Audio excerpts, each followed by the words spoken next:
What up, everybody, and welcome to another episode of Full Metal Analysis. We are on another, count it again, another victory weeks. But 11 and 1, man. 11, no, 12 and 1. 12 and 1. Yeah. We got so many victories. It's like, it's hard to keep count, sometimes. But yeah, man, another victory week. Lions went out. And pull out a victory against the Green Bay Packers. Dan Campbell showed his balls of steel at the last minute, and we pulled it out. Dan Campbell is the greatest coach on the planet of the face of the earth. Yeah, positives, man. It was a great victory. We are 12 and 1. Lions have won 11 straight games. There was a time before where people would joke about after every game it was the Lions lost and those streaks. The idea that we won 11 straight games is incredible. The Lions are on fire. Injuries can't stop them. People all over the internet are saying that they got the refs in their pocket and all the missed calls, and I'm just trying to figure out what world am I living in where the world thinks that the Lions are getting help from the referees in the league. I can't believe I'm waking up to this type of coverage. Heavy is the head that wears the crown, man. We at the top now, baby. You got to get used to the hate and all the scrutiny and all the people trying to prey on our downfall, man.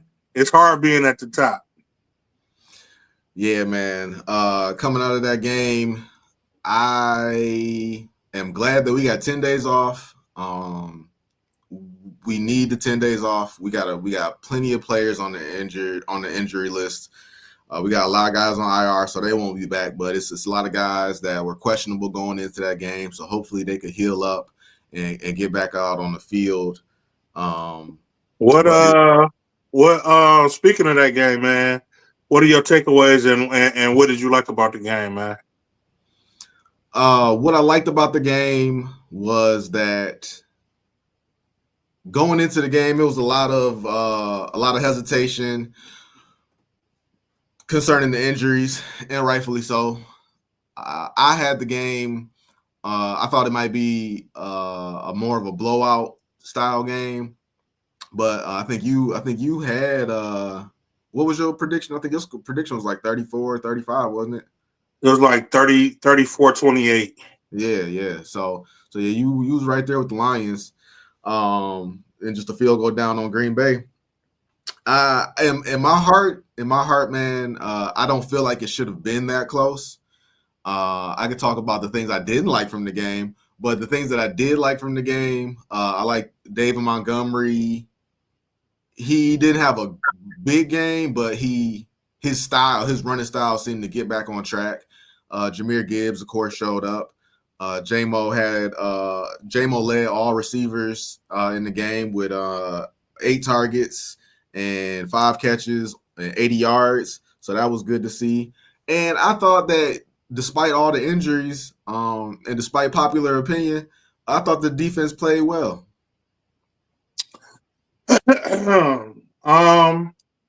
Yeah, man. As far as the game goes for me, I was on the same boat, man. I thought that I was nervous that the injuries were gonna really hurt us. And when they came out, I was surprised. The defense was actually holding the ground and they were doing pretty good. But as the game went on, I started to see the effects of the injuries, man. And it still wasn't as crazy as I thought it was gonna be. It still wasn't bad. The defense was still holding serve, but I saw a lot more runs than I'm used to seeing. I saw Caleb Wood. I mean, Caleb Williams. I saw Jordan Love, having a little bit more time in the pocket than I like. Even though the defense was still getting pressure on him, it's just some plays he just had a little bit more time than I would like to see, and they let a couple of routes develop a little bit better than what will usually happen. So while the defense did impress me, they did hold serve. We are feeling those injuries, especially Aleem McNeil went out. He didn't have a cushion, but he did leave the game for head injury, and then he tried to come back for like a series, and then he was gone for the rest of the game. So that was real noticeable. Once he left the game, it was very much noticeable. So moving forward, man, uh, I think we'll be okay. The offense held serve. I think I would like to see a little bit more St. Brown involved in the passing game. Tim Patrick has stepped up though. J-Mo is doing real well. So I mean, I don't have any complaints about it. It's just St. Brown is our dependable, but our number one dependable. You know what I'm saying? So I would like to see a couple more throws to him. You know what I'm saying, in certain situations, but um, that's pretty much my takeaways from the game. I did have one key issue takeaway from the game, and Here we go. and I'm not gonna make it a big thing. I'm gonna make it a small big thing. Um, I was talking about it, and first off, I will say that if we lost that game, it would not have been the end of the world. Everything that we want to do this season would have still been on the table. So that game in and of itself and the decision made in that game really wasn't that big a deal in the grand scheme of things.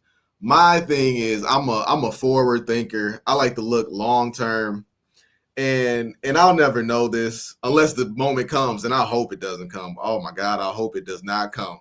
But if this was a playoff game or even a very big game in February, if Dan Campbell was placed in that same situation, and I've there are two sides to every coin. There are those who dislike Jameson Williams, and there are those who love Jameson Williams, and there are those who dislike Hendon Hooker, and there are those who like the pick of Hendon Hooker, and then there are those who side on, hey, maybe you shouldn't always go for it, and then there are those who side on, hey, that's our coach and that's what he does. I Doesn't understand. always go for it. I understand all of it, but if it's the Super Bowl, God forbid, and you are up, I'm sorry, no, the game is tied, and it's fourth and inches, and you have an opportunity to kick a field goal to take the go-ahead lead while the other team does not have any timeouts left, and you choose to go for it. Now, look, I've argued with you before about Dan Campbell's decisions to go for it, but we have not had this conversation all year, and that's because, yeah, to a degree, I've accepted it, and even all, yeah, he went for it 4 times. So even all 4 times leading up to that one time he went for it, I had no problem with any of the decisions. Now, I might not have done it, but it was what it was. That's his style. That's what he does, even in his own territory. Some people take more exception to him going for it in his own territory than what he did at the end of the game. But like I said, I accepted that's what he was going to do. But I think initially they sent out the field goal team, and then I want to say Green Bay called the timeout, and then he was like, you know what? Let's go for it. Uh, I don't think he sent out the field goal team. From what I remember, Jared Goff never left the field. So the thing is, his explanation was that he wanted to put the game in his offense's hands, and they was going to win the game based on their offense. I can understand that. I can respect that. That was I'm glad he said that. I'm glad he gave some type of explanation for why he did it. Because, yeah, Bryant Branch had left the game. Aleem McNeil was out the game. Defense was they was still losing pieces on top of already coming in banged up. I get it.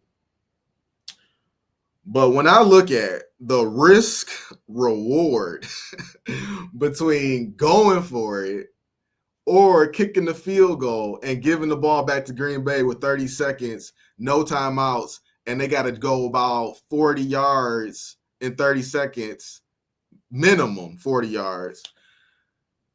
Was it really worth it? Are you asking me now? I'm asking you with the caveat that no, not because it worked. Don't tell me because it worked. I wanted to ask you, was it worth it to get those extra 10 yards and run out the clock and then kick the field goal, opposed to giving the ball back with 30 seconds? First off, let me say, we won. We won. It worked. We are 12-1. And yes, I would say it was definitely worth it, man. Um, just like you said. So we could kick the field goal and take the lead and give the ball back to Jordan Love and the Green Bay offense, who in the second half had been destroying our defense. I mean, I know I said that our defense had been holding ground, but only to a certain extent, man. Jordan Love and that offense have been driving upfield pretty damn quickly, might I add. It wasn't like a methodical drives. We was literally going back and forth in the second half. And you know what I'm saying? So there's a chance that your depleted defense could have held serve, or it's a chance that, you know, the offense could have went downfield and just won the game right there. So, or won the game right there, or you know what I'm saying? They could have. We never know what happened, but what did happen is Dan Campbell trusted in his offense. They were the best team on the field. If you're going to put the ball in one of your team's hands, I would rather have it put it in my elite offense's hands than my depleted defense's hands, and just go for the kill shot right there. You know what I'm saying? I know a lot of people are scared of going for the win and like to play it safe. You know what I'm saying? But at some point, they got to realize that Dan Campbell, if he sees the opportunity to go for the kill, he's gonna go for it. And I mean, that's what he did. Um, throughout his percentages of him being called Dan Gamble, every when he goes for it, he has more successes going for it than he does losses going for it, and it's proven it because the last two seasons we won 12 games, and that's just how to play, and I think people are just gonna have to get used to it. So there's so much. The first one is the percentages are definitely in Dan Campbell's favor when he goes for it. He's the most successful coach in the league at fourth down conversions, point blank period. Can't argue that. But my thing is, when people tie that to, and you know what, I can't dispute it. I would love to know. It's a hypothetical, like you said. It's a lot of stuff we about to talk about. We'll never know the answer to, but sometimes I do wonder if Dan Campbell just played it straight up, could the Lions just beat somebody straight up, without going for it on fourth down? It's something we'll never know. And earlier in his tenure, yeah, I agree with you. That team was not good enough to just punch you in the mouth and walk away. Maybe you do. They definitely did need to go for it a couple times early in his tenure, but like where they're at now, I don't know how I feel about that. But that's in his DNA. That's in the team's DNA. Let me say something. Let me say something real quick. The times when Dan Campbell has been conservative, I feel like this team has taken a step back. I just wanted to add that in there real quick. All right, so it pains me too because I looked up a lot of stuff before this. I listened to the radio, and I realized I'm on an island, and I'm fine with that. I'm used to being on an island. It's just where I feel that's my comfort zone, is being on an island. And the only person that I've heard, Tony Kornheiser, pardon the interruption, he was kind of on my side, and then he just turned into a Lions fan was like, but they won, so who cares? And then the only other person who I could find that agree with me is not somebody that I want in my company, but the only person that I saw was Colin Cowherd, and he quoted what you just said, which was I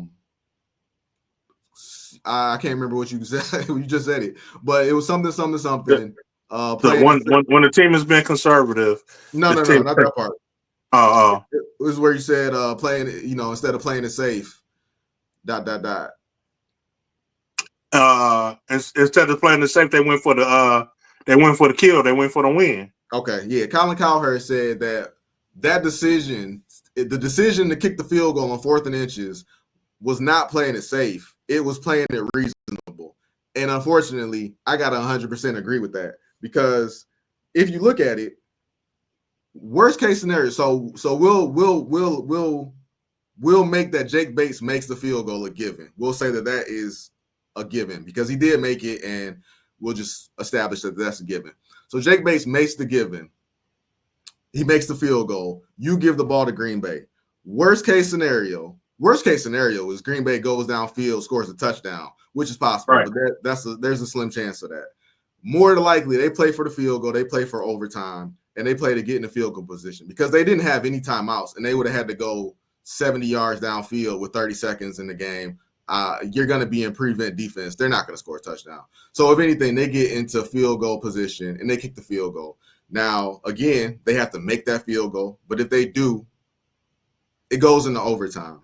And even in overtime, even though, to your point, that game was going back and forth, I didn't feel like the Lions – I never felt like the Lions were in danger of losing that game. So if it goes into overtime, my mindset still wouldn't have changed. I still would have felt like the Lions were going to win that game. And so wait. Let's throw another hypothetical right there at that point. So Green Bay gets the ball back. They drive downfield. They kick the field goal. They win the coin toss. They go. They score. Game over. Game over. But see, I don't agree with you or everybody else who is telling me before the game, after the game, during the game, that Green Bay is this. I don't want to. You didn't call them a juggernaut, but the sense that I'm getting is that they were moving the ball at will, and that is just not true. Off the top of your head, what would you think that Jordan Love threw for, yards wise? Not much. I know a few of his stats. I know he only completed 12 passes, and I would say probably just under 200 yards or something like that. Right there, 206 yards, 1 touchdown. Josh Jacobs ran the ball for 66 yards on 18 carries. I'll take that. He did have 3 touchdowns. And their biggest receiver was Christian Watson, who had 4 catches for 114 yards. And a big majority of those yards came off on the blown coverage by Carlton Davis. So they really weren't moving the ball like that. And then the 14 of their points, right? They had an interception. Yeah, it was off the turnover and the interception. Yeah. Yep, interception by Jared Goff. They started at the Detroit 16-yard line, and then Dan Campbell went for it in his own territory on a halfback toss to Jahmyr Gibbs, got stopped, and the Green Bay Packers got the ball at the 30. So all they had to do was go 30 yards and score a touchdown. So really, you kind of gifted Green Bay 14 points, to be honest with you. You put your defense in a terrible position, and you gifted them 14 points. On the flip side, the worst case scenario would be them going downfield, scoring a touchdown, winning the game there. To your point, going to overtime, winning the game there, blah, blah, blah. But on the flip side, if you kick the field goal, right? You kick the field goal. I'm sorry, I'm bad. You go for it on 4th and inches to run out the clock. Jared Goff tripped. That could have been a disaster of a play. And at that point, worst case scenario, you get stopped or Jared Goff fumbles the ball, or even worse, something like that happens. And now it's a turnover on downs. It's a fumble. Now Green Bay has the ball, and they got the opportunity to finish the game right there, opposed to running out the clock and kicking the field goal. So just in my opinion, there is no way that it was worth it to risk the entire game just to finish it right there. I mean, but essentially, you kind of sort of in the same position. You still put your defense out there to hold serve. Yeah, but you don't have the lead. Yeah, you don't have the lead, but the game is tied. Either way, you need your defense to hold the offense Right, in that but 30 in if that the 30 defense, seconds. but if the defense doesn't hold the offense, then you go into overtime. Other opposed to the game being over, like you die. Yeah, and if your defense doesn't hold the offense and they score a touchdown, then this game either way, the game would have been on the line either way. You know what I'm saying? And you either go for the win, you either go for the win, or you expect your defense to go out there and hold serve. And they went for the win, and it was successful. Yeah, but I feel like if you're the better team, why are you putting yourself in that situation? Your offense is better than their defense. Yeah, but I mean, if you just got the better team, if you got the worst team, then all of this doesn't matter. Because I feel like we're the best team in football, so it's hard for me to make that comparison. But if you're the New York Giants and you got the Lions right here on the ropes, and you could kick this field goal, but you're like, oh man, they might just go downfield and get in the field goal position because they got one of the best offenses in football. So let's just go for it and let's try to run out the clock. I'm not mad at that decision, but against Green Bay, like I said, you had gifted them 14 points. Sometimes, in my opinion, Dan Campbell just makes the game more. He just makes it harder than it needs to be. I don't think so, man. I mean, like I said, man, his since you want to go on the stats of the Green Bay offense, like I said, man, his stats don't say that. His stats say that when he goes for it, he is making a conscious decision and he's going for it at the right moment. Now there have been times when you know, like percentages should say that he shouldn't go for it, but he still gets a lot of those. And if you're going for, so what I would say is usually you will be absolutely right. I do think that the Lions are the best team in football, and I feel like the mindset there is usually I would agree with you. Put the defense on the field.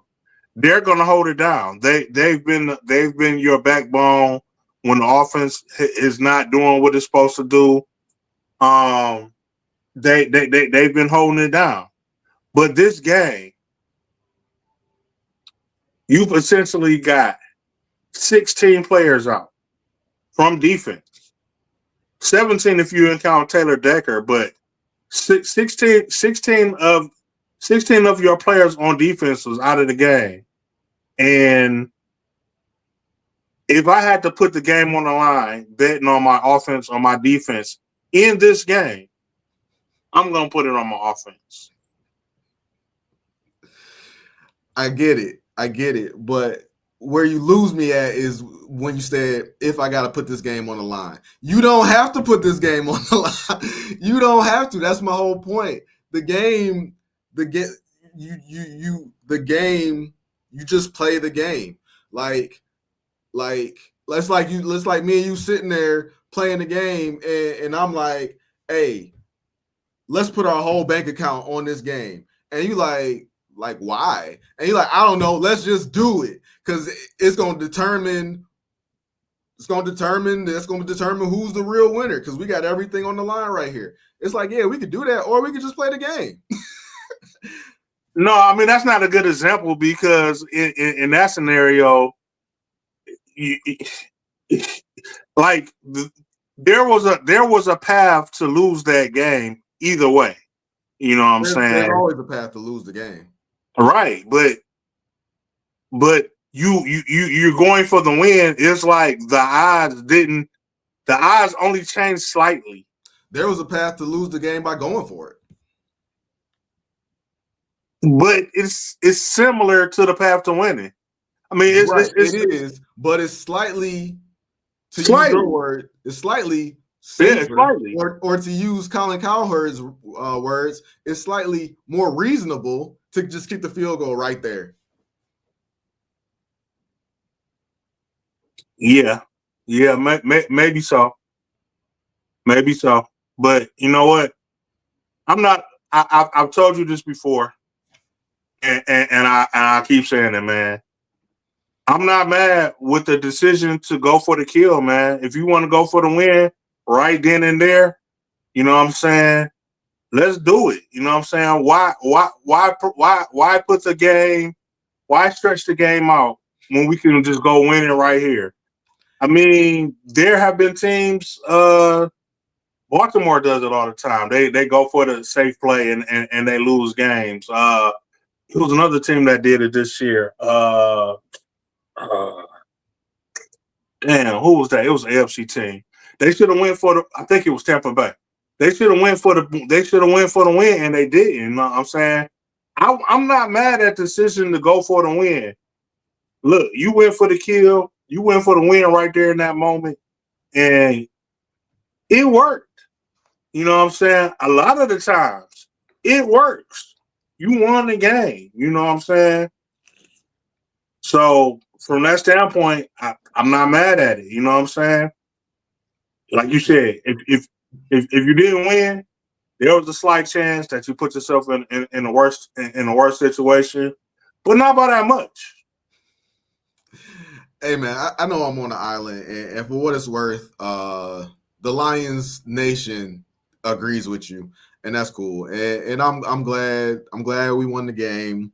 I'm glad it all worked out. But going forward, you know, I just hope that we just never get put in that situation again. But chances are we do, and hopefully I'll be wrong again, and Dan Campbell will be right again. And hey, I could live with that. I could easily live with that. To wrap it up, man, Lions clinch Lions clinch at the minimum a wild card spot in the playoffs, NFC playoffs. They beat Green Bay. So now Dan Campbell in his career is 6-2 versus Green Bay. I don't agree with the final fourth down decision, but at the same time, I am glad that when I look on the sideline, we have Dan Campbell opposed to if I was looking on the sideline and we had Matt LaFleur.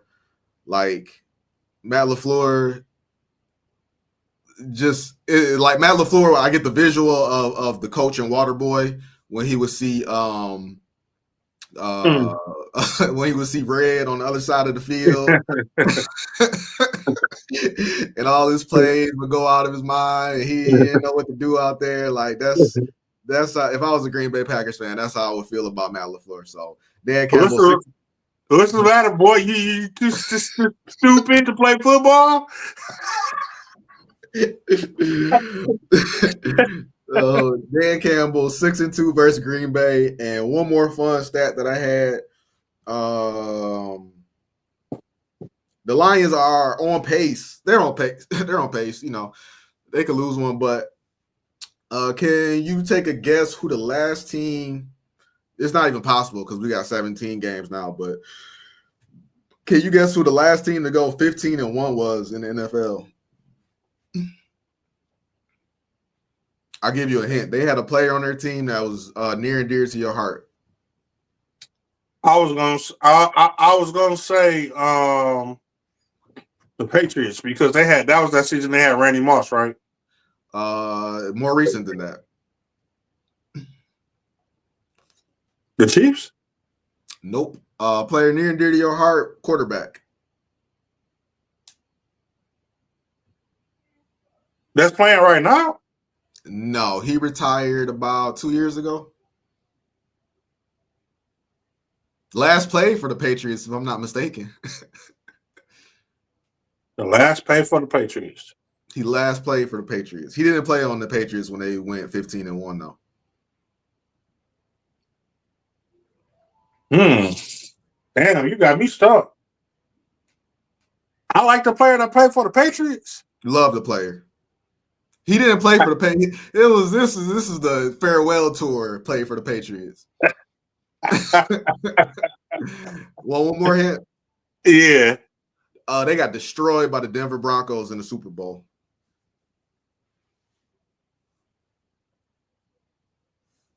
My memory is terrible.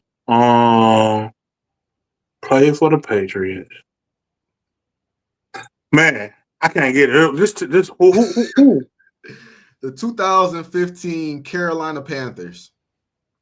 Oh man, dog. I don't know why I can't escape. Man, you can't put me on the spot like that. My mind don't work like that. Yeah, I didn't think he was gonna get it. I wouldn't have got it. You would have gave. Well, if you gave me clues, might have had a chance. But nah, I was like, wow, really? The Panthers went 15-1. Like I knew they got. I think he got the MVP that year too. Yeah. That was Cam at his height. Mm-hmm.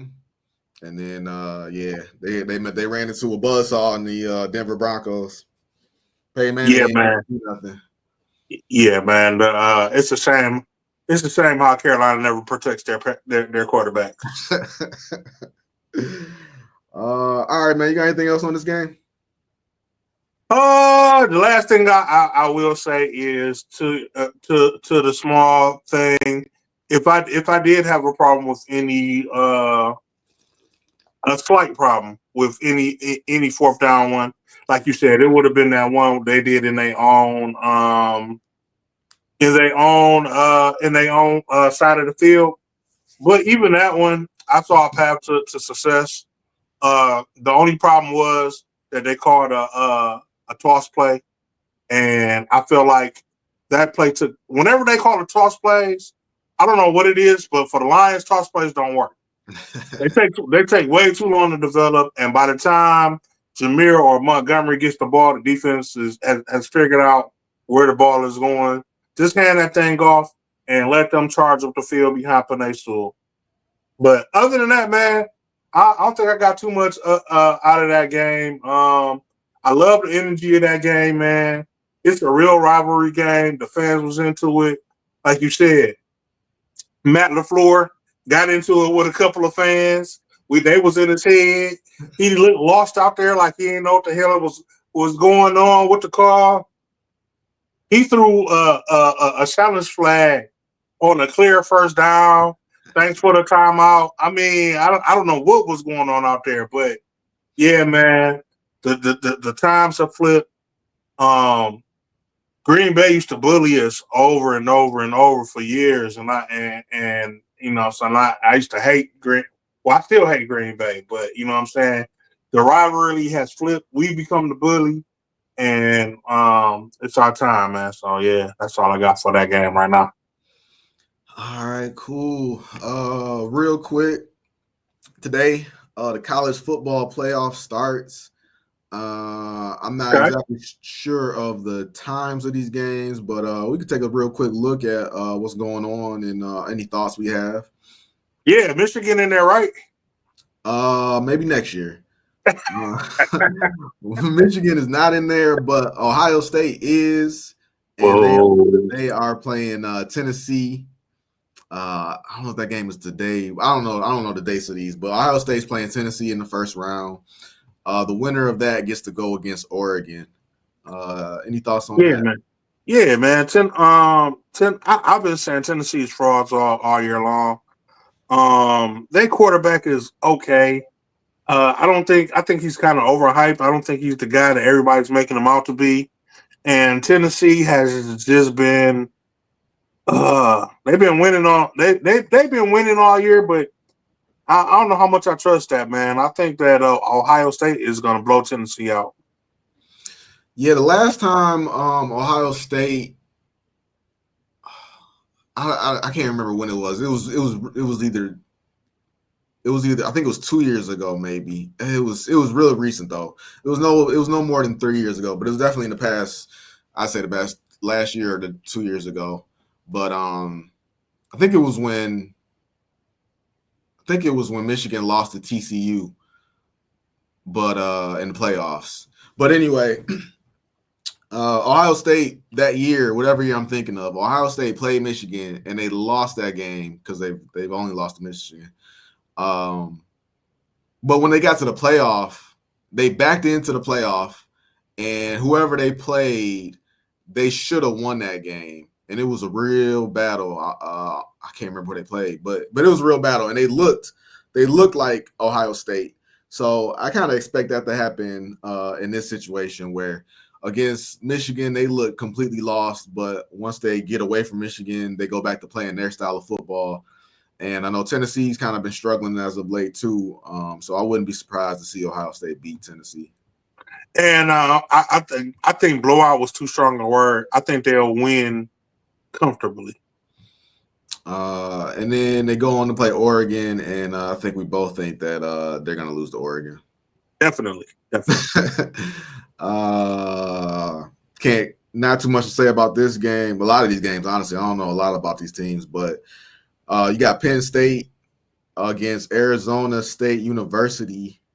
Penn State Oh is wow, Arizona State made it. I like right. Arizona State, man, but they're not going to beat Penn State. Yeah, Penn State has a problem showing up at big games, but I think they beat Arizona State, and they'll advance to play Boise State. I think Boise State's Ooh, got that they explosive running back. they do. Penn State might lose to Boise. Yeah, I'm not sure about that game. I think Penn State might lose to Boise, man. That's going to be a Yeah, good game right there. yeah. Penn State, they have, like I said, they struggle with showing up to big games, so I think they would lose to Boise State. On the other side of the bracket, Georgia is playing Indiana. Uh, Georgia's had some struggles to finish the season off as well, and Indiana has opened up a lot of eyes this year. But um, I'd honestly be Yeah. surprised if they beat Georgia. I mean, I love upsets, man. I love upsets. It will be amazing to see Indiana beat Georgia just for the shock on everyone's face, but it's not gonna happen. Indiana is not gonna beat Georgia. Yeah, we in I'm agreement. So surprised Georgia made it into the playoffs. What they got, like 3 losses, 3 or 4 losses? they do, but Georgia had probably the toughest schedule in football, and I believe they played Texas already. But they would, if they advance, they would go on to play Texas in the semi. That's not the semifinals, and whatever that is, they would go on to play Texas. Texas, the number 2 team. Um, I'd be interested to see how that game goes. I can't I will call it. be interested. I will be interested in seeing that game as well. Like I said, the smart money would be to bet on Texas because they look undefeatable in the beginning of the year, but it turns out when they play big games, they don't show up, just like Penn State. Then you got a battle from a decade ago. Seemed like every national championship was Notre Dame versus Alabama. I think I just can't buy into Notre Dame's ever, so I will go with Alabama on this. Yeah, I haven't really watched a whole lot of Notre Dame this year. And Alabama is not the Alabama of old, but I still think they're good enough to take it out on Notre Dame, and they'll take that game. And then I absolutely cannot tell you anything about the SMU Mustangs, but that is who is waiting for the winner of Notre Dame and Alabama. And I couldn't. I'm they these this bracket only has the team mascot, so I could be SM, incorrect on this being the Mustangs, but I can't say nothing about no, them. no, no, that's right. SMU is. I haven't watched a whole lot of the games, but I've been following them. Like they keep popping up on the highlight feed, and they a serious team, man. I mean, they not nothing to laugh at. You know what I'm saying? Notre Dame or Alabama, whoever gets to them is gonna have a hard time of it going up against them. Um, I had never really heard of them before this year, but from what people been telling me, man, like before they got into some type of NCAA trouble, they used to be the shit, man. They used to be up there all the time. They got in trouble and they kind of fell off, and they just not making their they just not making their comeback. But yeah, man, they something to be trifled with. I wouldn't snicker at them. Yeah, I'm gonna be watching. I don't got nothing going on today, so I'll probably be watching these games today. Right now, is that right? Let me see. Let me see. Hold on, I might have got one of these wrong. No, okay, no, that's not wrong. Yeah, let me make sure. December 7th. What's today? Yeah, December 7th. Okay, there's a game going on now with Iowa State, so I don't know. Maybe I don't know. Doesn't matter. Championship week. Oh, okay. I'm sorry. Okay, I got it. It's not the playoffs don't start today. It's championship week. So that's Bowl games, all the bowl games. yeah. Well, the conference championships are today. Oh, okay. Yeah. So and I don't know if the bracket will move based on the outcome of these championship games. People are saying that they really shouldn't, but we'll see how it goes. Yeah, All yeah. right. So we could get into bet it up. Bet it Uh, up. I got my Give me my win streak. I got my hold on. Okay, there we go. Slides and PDFs. I got my laptop today so I can bring it up on the screen. I'm leading off. I'm batting lead off this week. We already picked Green Bay and Detroit. Detroit was favored by 3.5. Right before the game, the line moved to 3. So if you got in on the 3, good for you. But going into the game, it was 3.5. So Green Bay covered that spread. All right. So first game of the week. The New Orleans Saints are going to the New York Giants. The Giants are at home. They are giving 4. This is an ugly game. Tommy DeVito is not getting the start. They are going back to Drew Lock again. New Orleans Saints coming off of a loss. A lot of these games I picked against my better judgment, but this is just that time of the year where just I feel like crazy stuff happens, and you kind of you gotta go Dan Campbell on it and just be completely unconventional. Yeah, So yeah, I'm gonna take the New York Giants on this one. Give me the 4. yeah. I mean, yeah, I get it, man. And sometimes you got to go unconventional, and you got to take that chance. But betting on the Giants is like jumping on a grenade and like I hope it doesn't go off. You never bet on the Giants. The Giants suck. Give me the New Orleans Saints. All right, not mad at it at all. Cleveland is going into Pittsburgh. Pittsburgh is at home. They are giving 6.5. Man, Jameis Winston is on a tear right now, and if the Lord delivers him from pick sixes, I'm I'm gonna be regretting this terribly.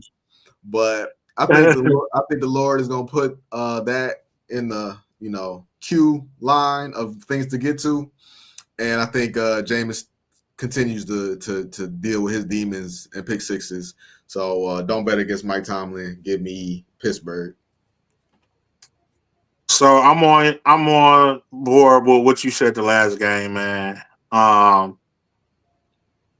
It's against my better judgment, man. But with James, because with Jameis Winston, flip a coin of which Jameis Winston is gonna show up, man. But you know what I'm saying? I'm going to but Cleveland always plays Pittsburgh really hard. Pittsburgh struggles with Cleveland. I'm gonna put the money that the Lord answers Jameis Winston's prayers. and he goes out there and has a phenomenal game, and they pull out the win against Pittsburgh. I'll take the points though as well. Just a security blanket. um, I'm starting to wonder if I'm betting with my heart instead of my head, but Atlanta is going into Minnesota, and I just want Minnesota to lose so bad. Even though, even though, even though there's another team that's right on the heels of the Lions as well, so I gotta watch two teams. But it's the Kirk Cousins revenge game. He had an awful game last week, 4 interceptions. You would think that he doesn't replicate that at the very least, and you think that he goes in there with something to prove in Minnesota. Give me Atlanta getting 6. Yeah, I'm right there with you, man. I might be betting with my heart as well because I definitely want Minnesota and Philadelphia to lose. But it's a little logic behind that, man. Kirk Cousins is going to be in Minnesota. He should be real comfortable right there. He had a bad game. I mean, Kirk Cousins, he does that from time to time. But he had a bad game. I think he'll come out. He'll come out and have a pretty good game. People are calling for his job. That everyone is saying that maybe they should put Michael Penix in. So I feel like he has something to come out and prove in this game, and he'll come out and do that. And uh, before you know it, he'll be at the end of the game talking about you like that. So so give me Atlanta as well, man. I sure hope so. Las Vegas Raiders going into Tampa Bay. Tampa Bay is at home. They are giving 6.5. One of my favorite players on Tampa Bay, Bucky Irving. He is questionable going into the game. He was limited in practice yesterday. Today's Saturday. He was limited in practice, I think, yesterday. So he's kind of a game time decision. I hope he plays. 6.5 is a lot. I tried to work my way into taking the Raiders.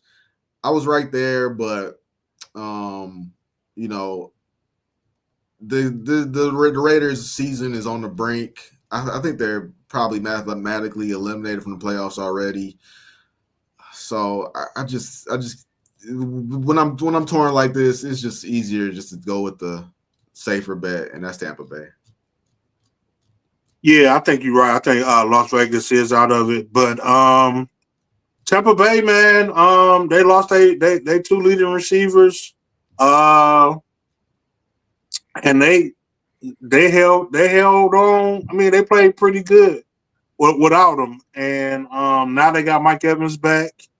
I think they can still fight for a playoff wild card spot.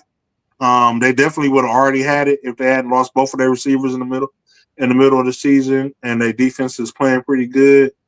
6 points is a lot of points, but yeah, man, I think Tampa. I think Baker and Mike Evans tear the Raiders apart, man. Give me Tampa Bay. All right. Carolina is going to Philadelphia. Initially, I was on Philadelphia. I thought they could cover this 13, but once I thought about it, Philadelphia, not as much as Kansas City, but still, they still fall in the category of they do not tend to cover big spreads unless it's a division game against the Cowboys. Then they love covering the spread on that, no matter what it is. This is not that though. This is a young upstart Carolina team. Philly just needs to get out of there with a win. So, barring Bryce Young going out there and reverting back to earlier Bryce Young, which I don't think will happen. I think Carolina covers that 13. Carolina, I need you. I need you. I'm betting with my heart on this one, man. It's for sure. But I need to put some space between us and Philadelphia. Come out and and play the games of y'all lives, man. I'm like I said, I'm betting with my heart, man. The smart bet is Philly because Philly is playing phenomenal football. But this is not the Carolina that started at the beginning of the year.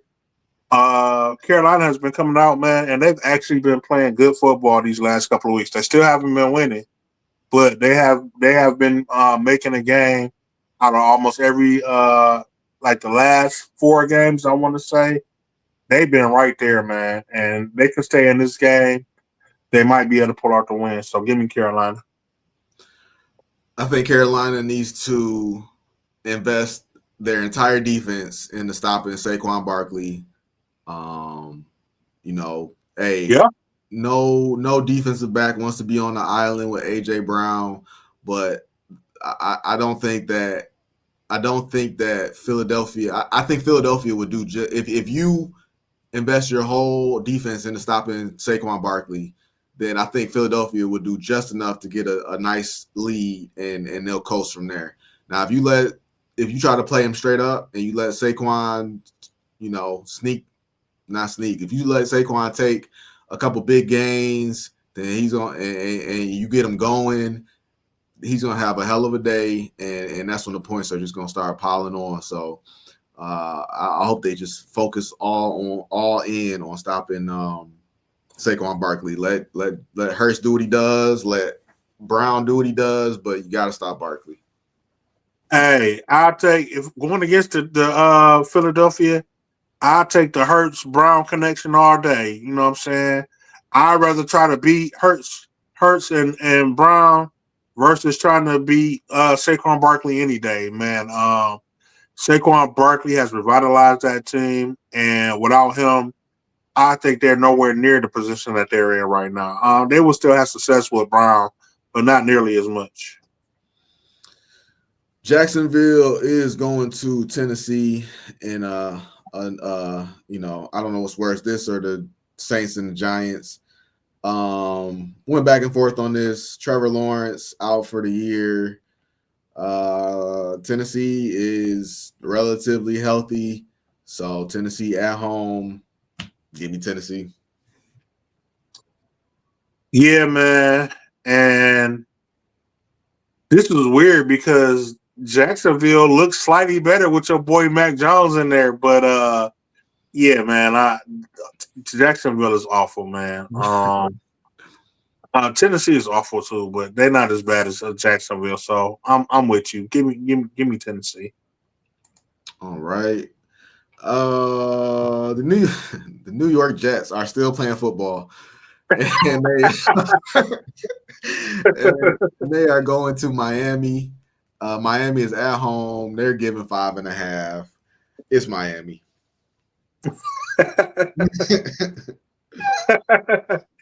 Yeah, like I said, man, Miami doesn't have a defense, but at least they're able to put up points, which the Jets are not. And yeah, Miami is going to take this game. It's going to be a track meet. They're going to be running all up and down the field against Aaron Rodgers. And I mean, at what point does Aaron Rodgers just retire early? This next game was a toss up. It was a toss up the last time we picked it. This time, Arizona's favored by 2.5. Kenneth Walker is also questionable for this game as well. Saints more along the lines of a game time decision type of thing. I think originally I had Seattle, but I don't think the talent differential between both teams is that high enough where I would pick Seattle to sweep Arizona. When they played in Seattle, it was a wet, nasty game. Arizona's back at home. They lost at least a couple in a row. So, and that division is still on the line. So, if Kyler can't get his guys together in this spot, then I don't know when they can. So I'll take Arizona minus the 2.5. Yeah, man, toss up game. I'm right there with you. If Arizona hadn't lost last week, I'll probably be on Seattle again. But Arizona lost last week. I think they got something to play for. Once again, it's wild card season. Everybody's fighting for a wild card spot, and that includes Arizona. I think Arizona comes out and they play a tough game. So, give me Arizona as well. This should be a fun game. Buffalo is going to LA to take on the Rams. The I saw a thing today that the spread for Buffalo versus the Lions is already tentatively out. The Lions are favored by I think it was 3 or 3.5. But that's next week's game. Buffalo's got to beat the Rams. If you told me the Rams, I've been counting the Rams out all year, and they've been playing pretty good football. To your point, I thought about a pathway for them to beat the Bills. It would just be them continuing to get the ball to their playmakers. And Buffalo's defense is physical, but they're not great. So I think the Rams will definitely be in this game. But I'm just going to, like I said, this is a toss-up to me, so I'm just going to side on the safer bet, which is taking Buffalo. Let me make sure I got the Rams. Let's make sure that the Rams. I got the Rams favorite on this little slide, but I don't think they're favorite. But you go ahead. This is a tough game. I saw somebody was talking about this game earlier in the week, and I was like, "Dang!" When it comes to bet it up, I don't know who I'm gonna pick on this game. Um, I respect the Rams. And what Real they quick, can. Buffalo is favorite. I got it wrong on here. Okay. Um. Damn, I forgot what I was saying. You were saying you didn't know who he's gonna pick when it came to betting up. Yeah, I didn't know who I was gonna pick when it came to bet it up, man. The Rams and Cooper Cup with Cooper Cup and Puka Nakua, man. They are they are a force to be reckoned with, man. And I would say that but Buffalo has been playing lights out, man. So it's a tough game to pick. I think initially I was gonna go for Buffalo, but I think the Rams cover. So I still think Buffalo is gonna win, but I think the Rams cover. So give me the Rams with the points. I'm with you. That half a point, man, makes a huge difference. I don't like it at all, but I try not to make my decision on the half a point. But if you told me the Rams lost by 3, then I'd be like, yeah, that sounds about right. Chicago is going to San Francisco in a battle of the underachiever bowl. Chicago is getting 4 points on the road. Coming off of they're gonna have a new interim coach in this game, so we get to see what that looks like. And San Francisco is not gonna be in a blizzard, so give me the 49ers. Yeah, this was another game. This was another game I heard about earlier this week, and I was like, "Ooh, who am I gonna go with there?" I mean, if you go on by name alone, I would pick San Francisco, but Chicago has been playing pretty hard these last couple of weeks, man. They've lost 7 in a row, but they should have won like 3 of those games, and it came down to bad coaching. In the games that they should have won. It's not proven yet, man. So I don't know what Chicago is going to go out there and do. I kind of need to see it, but I'm feeling froggish. San Francisco has lost Christian McCaffrey. They haven't looked good the last few weeks. Give me the punk ass Bears. All right. That hurt, man. That hurt. I bet it did. I bet it did. The LA Chargers are going to Kansas City. Take on the Chiefs. The Chiefs are at home. They are giving four. I've gone all. I feel like I've gone all season without ever picking the Chargers. So why start now? This is a tough game to pick. The Chargers have proven to me that they're not a fraudulent team, but at the same time, I just never feel comfortable betting against Mahomes. So I'll just again play it safe and take Kansas City. I say with confidence, man. I got no problem beating this one. The Chargers gonna go out there and they gonna whoop Kansas City. I Mm. mean, not blow them out, but they gonna go out there and they gonna beat them up, man. Okay. The Chargers are a tough team. I feel like the Kansas City is more of a finesse team. I think the Chargers are gonna go out there and out physical Kansas City, man, and go ahead and give me the Chargers on this one, man. Jim Harbaugh gonna show them what that toughness is about. You've been rocking with them all year, man, and they haven't let you down yet. So I'm not mad at the pick. The last game of the week, the Cincinnati Bengals are going to Dallas to take on the Oh my Cowboys God! or what's left of them. Cincinnati on the road, they're giving five. The Bengals have to win a game at some point. Give me Cincinnati. I mean, yeah. I mean, that's what you would think. You would think like, oh, Cincinnati versus Dallas. Oh, just pick Cincinnati.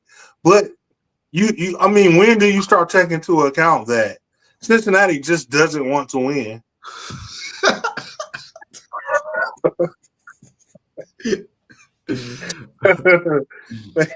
they find ways to lose every week, man.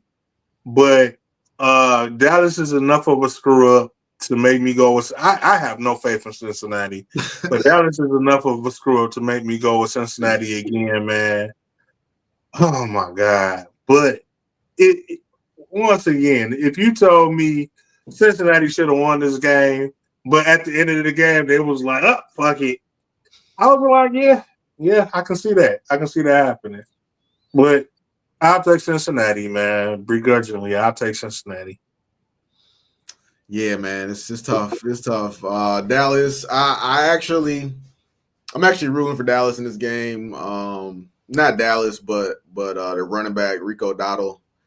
I didn't think that Josh Jacobs would have a good game, yards wise, and I thought he might get like a touchdown, but turns out he got 3 touchdowns. So I ended up benching him for Rico Dottle, so that hurt my fantasy team. So hopefully Dottle goes out there and at least puts up a good performance to where I can feel comfortable with that decision. I don't think you will.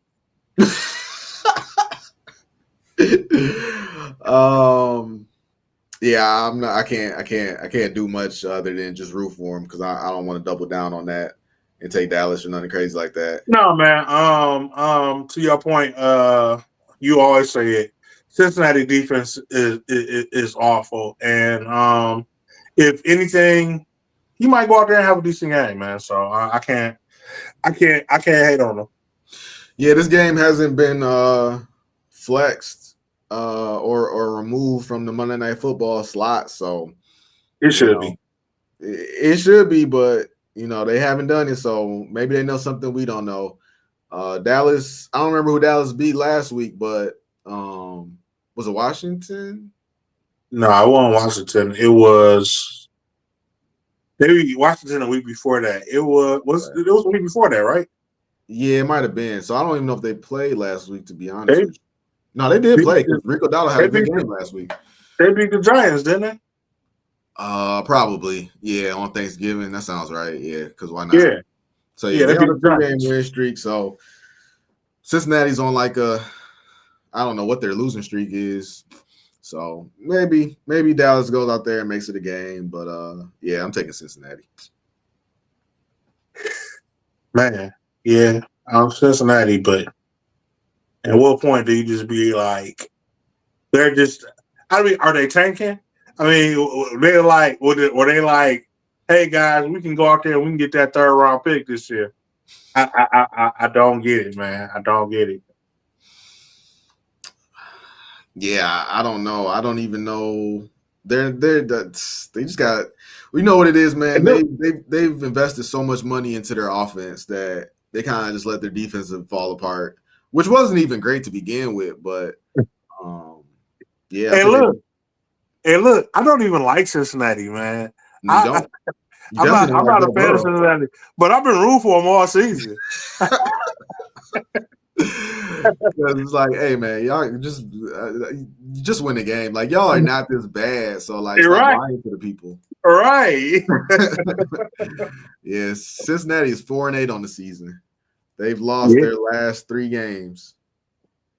yeah, man. And honestly, they should be seven. They should have won 7 games at least. They started the season off three. They started the season off losing 3 games in a row. They lost 3 games in a row to this point. The Yeah, last win was against the Raiders. yeah. They deserve them first 3 losses. Yeah. That's why Cincinnati. Um, anything else in the world of sports you got, man?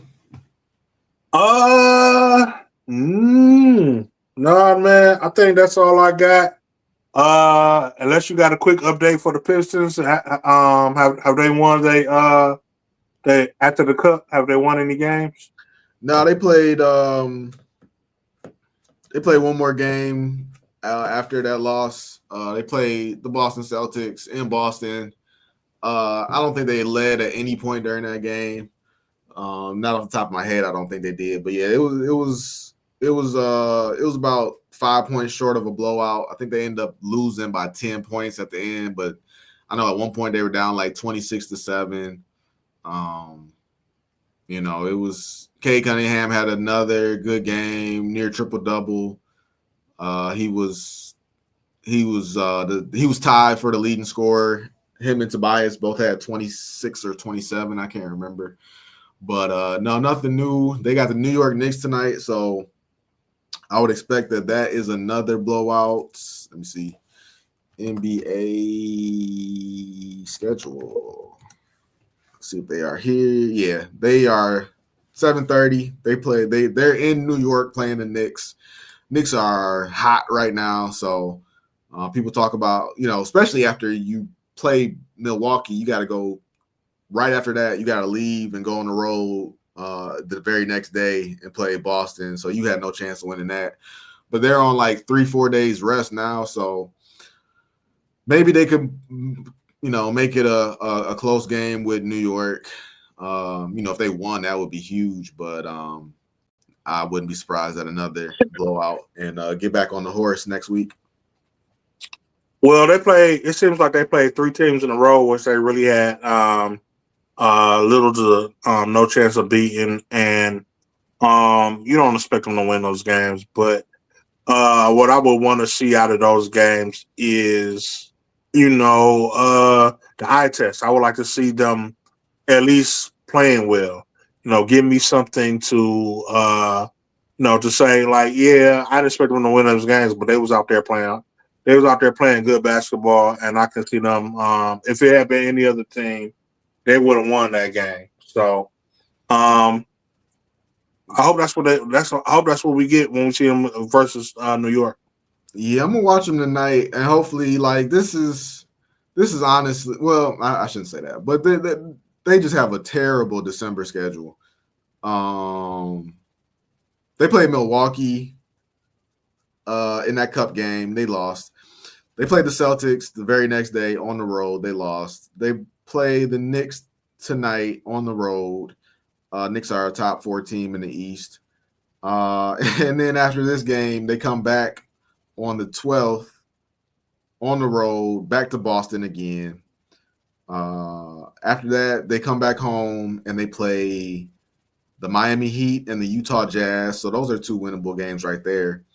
But then they go back on the road. They go on a West Coast road trip, and they are Mm. playing the Phoenix Suns, the LA Mm. Lakers, Sacramento Kings, and the Denver Nuggets to end the month of December. So it's going to be a long December for the Detroit Pistons. What would be Lakers once? They did beat the Lakers once. The Lakers just lost last night to the Atlanta Hawks. LeBron put it all on the line. He had 39. Like, I'm a LeBron fan, but he is on my fantasy team. He had a triple-double with 39 points. So he's trying to – I don't know what he's trying to do down there, honestly. LeBron is a notorious finger pointer. So the buzz around LeBron is that he is pointing fingers at his teammates. The sky is blue, water is wet. LeBron is pointing fingers at teammates. But people are wondering, is he going to retire this year? He hasn't been off to a great start this season. This was easily his best game of the year. They talk about he talks about how he wants to play every game this year.